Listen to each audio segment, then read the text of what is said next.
તો વડાપ્રધાન નરેન્દ્ર મોદી સુરત એરપોર્ટ ખાતે પહોંચ્યા છે અને ત્યાં જે બિહારી લોકો છે તેમની સાથે સંવાદ કરી રહ્યા છે, કારણ કે હાલમાં જ બિહાર ઇલેક્શનમાં જે રિઝલ્ટ આવ્યું છે ये हमारा देश नेशन फर्स्ट, और इसलिए काम भले गुजरात में करते थे, काम भले गुजरात की जिम्मेवारी को निभाने का था, लेकिन गुजरात का विकास भी भारत के विकास के लिए, यही मंत्र हमारे लिए हिंदुस्तान का हर कोना, हिंदुस्तान का हर राज्य, हिंदुस्तान का हर भाषा भाषी नागरिक, ये हमारे लिए पूजनीय है, वंदनीय है। और इसलिए बिहार का भी गौरव करना, बिहार के सामर्थ्य का स्वीकार करना, ये हमारे लिए बहुत सहज बात है। और मैं सूरत के मीडिया के लोगों को कहूंगा कि वे लोग थोड़ा रिसर्च करेंगे तो उनके अखबारों में एक चीज छपी हुई है। जब बिहार के 100 साल हुए तो बिहार में तो उसका जश्न होना बहुत स्वाभाविक था, लेकिन बिहार के बाहर हमने गुजरात में बिहार के 100 साल आन बान शान के साथ मनाए थे। इतना ही नहीं,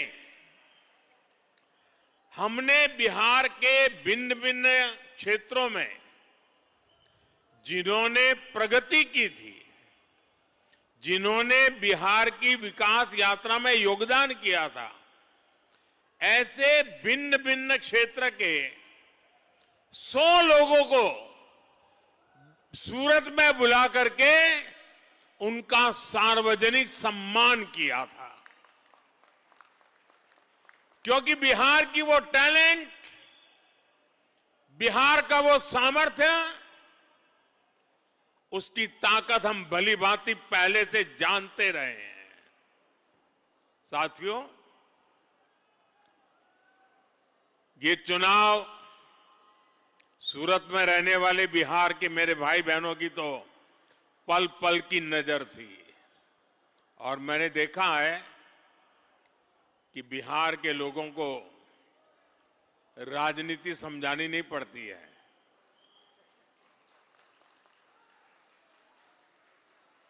वो दुनिया को राजनीति समझाने की ताकत रखते हैं।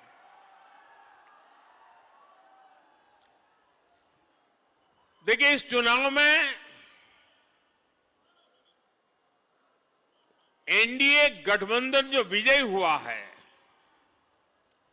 और महागठबंधन जो पराजित हुआ है, उन दोनों के बीच में 10% जितने वोट का फर्क है, 10%, ये बहुत बड़ी बात है जी।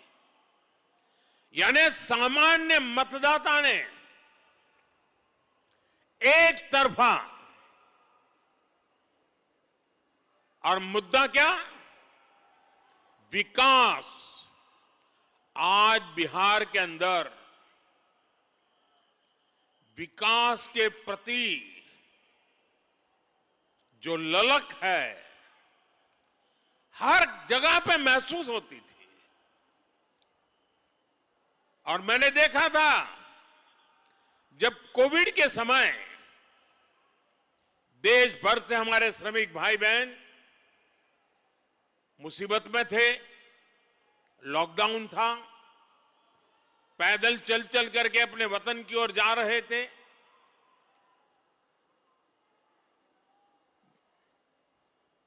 ट्रेन में लोगों को ले जाना ये भी चिंता का विषय था, कहीं फैल न जाए। लेकिन मुझे एक बार वीडियो कॉन्फ्रेंस से बिहार के लोगों से बात करने का मौका मिला। और जो उन्होंने मुझे बताया वो बड़ा मेरे लिए सुखद था। वे पैदल गए थे, कई लंबे लंबे समय तक पैदल चले, कहीं व्हीकल मिला फिर पैदल गए। कुछ लोगों ने वहां जाकर के इस समय का उपयोग करके कोई न कोई व्यवसाय शुरू किया। और जब मेरी उनसे वीडियो कॉन्फ्रेंस से बात हुई तो मैं हैरान था कि इतने कम समय में उन्होंने इतनी प्रगति कर दी थी। तो उन्होंने कहा कोविड हमारे लिए तो आशीर्वाद बन गया। बोले अब हम तो किसी राज्य में वापस नहीं जाएंगे, हम तो यहीं रहेंगे। ये बिहार के लोगों की ताकत है। और वही बिहार आज दुनिया भर में छाया हुआ है। दुनिया में कहीं जाइए बिहार की टैलेंट आपको नजर आएगी। और ऐसा बिहार अब विकास में नई ऊंचाई को प्राप्त करने का मिजाज दिखा रहा है। इस चुनाव में उस मिजाज के दर्शन हुए हैं। बिहार की माताएं बहनें और बिहार के नौजवान, महिला, युवा, ये एक ऐसा माई कॉम्बिनेशन बना है जिसने आने वाले अनेक दशकों की राजनीति का नींव मजबूत कर दी है दोस्तों।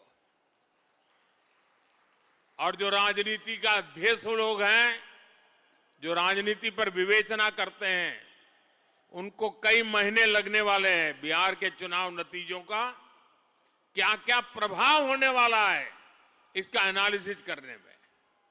और मैं साफ मानता हूं हिंदुस्तान की राजनीति में इस चुनाव में आपने देखा होगा पिछले 2 साल से बिहार में ये जमानती नेता जो जमानत पर घूम रहे हैं, वे बिहार में जा करके जातिवाद का भाषण देते रहते थे। और उनसे जितनी ताकत थी उन्होंने जातिवाद का जहर फैलाने की थी। और पुराने जमाने से उनको लगता था शायद इससे उनका खेल हो जाएगा। बिहार के इस चुनाव ने जातिवाद के उस जहर को पूरी तरह नकार दिया है। ये देश के लिए बहुत ही उज्जवल संकेत है। बिहार के अंदर सार्वजनिक कार्यक्रमों में गैर कानूनी तरीके से जमीन ने कब्जा करके, मकानों को कब्जा करके जो वक्फ बना दिया जाता था, हमने देखा था तमिलनाडु में हजार साल पुराने गांव के गांव वक्फ प्रॉपर्टी बना दिए गए थे। देश भर में चिंता बन पड़ी थी। तब जाकर के हमने पार्लियामेंट में कानून पास किया वक्फ को लेकर के। बिहार के चुनाव में ये जमानती नामदार, उनके साथी दल सार्वजनिक रूप से वक्फ कानून को फाड़ देते थे और ये कहते थे कि हम जीत करके आएंगे, वक्फ कानून को लागू नहीं होने देंगे। बिहार के लोगों ने इस सांप्रदायिक जहर को भी विकास की राह पर चलते हुए पूरी तरह नकार दिया है। साथियों, वहां पर बिहार के वरिष्ठ नेता, आपने पिछले 2-3 साल के बिहार विधानसभा के दृश्य देखे होंगे। जिस प्रकार से नीतीश कुमार को अपमानित करने की फैशन बन गई थी, ऐसे भद्दे शब्दों का उपयोग होता था, जो पार्लियामेंट में भी जो दूसरे नामदार हैं वो भी पार्लियामेंट की सारी मर्यादाएं तोड़ करके जिस प्रकार की भद्दी हरकतें करते हैं, वैसी पटना में होती थी। न देश की जनता इसे स्वीकार करती है और न ही बिहार की जनता कतई इसको स्वीकार कर सकती है। ऐसी कई बातें हैं जिन्होंने इनके प्रति पूरी तरह नफरत का माहौल इस चुनाव में नजर आ रहा था। साथियों, समाज के सब वर्ग ने, बिहार के सभी क्षेत्र ने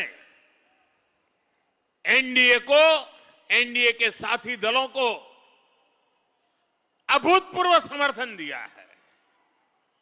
अगर मैं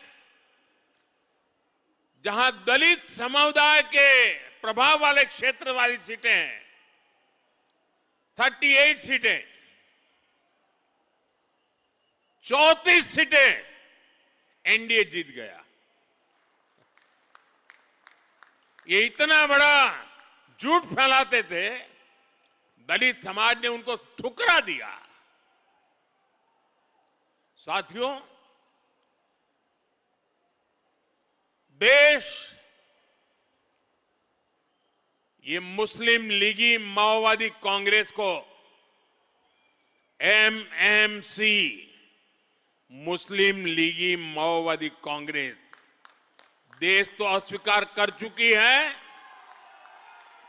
कांग्रेस पार्टी में जो राष्ट्रीय विचारों से पले बड़े लोग हैं, जिन्होंने कभी इंदिरा जी और राजीव गांधी जैसे लोगों के नेतृत्व में काम किया है, ऐसे कांग्रेस का बहुत बड़ा वर्ग ये नामदार की हरकतों से दुखी है।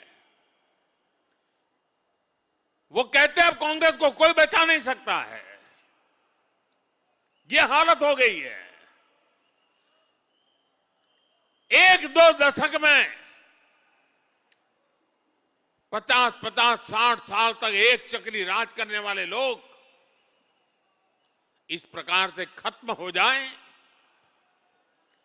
ये साफ साफ उनके लिए आत्मनिरीक्षण का विषय है।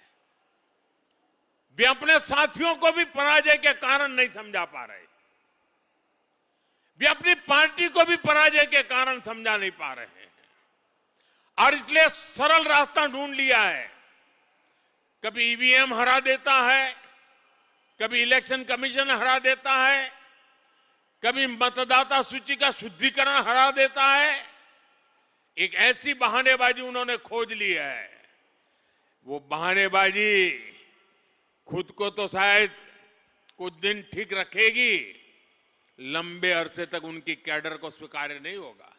मुझे मालूम है, पार्लियामेंट में जब युवा कांग्रेस के सांसद मिलते हैं, जो फर्स्ट टाइम कांग्रेस के सांसद है या उनके इंडिया अलायंस के सांसद है, वो मिलते हो कहते हैं साहब क्या करें, हमारी तो कैरियर खत्म हो रही। मैंने कहा क्या हुआ? बोले हमें संसद में बोलने का अवसर ही नहीं मिल रहा है, हर बार संसद को ताले लगा दो, यही करते रहते हैं। वो अपने क्षेत्र में जवाब नहीं दे पा रहे हैं।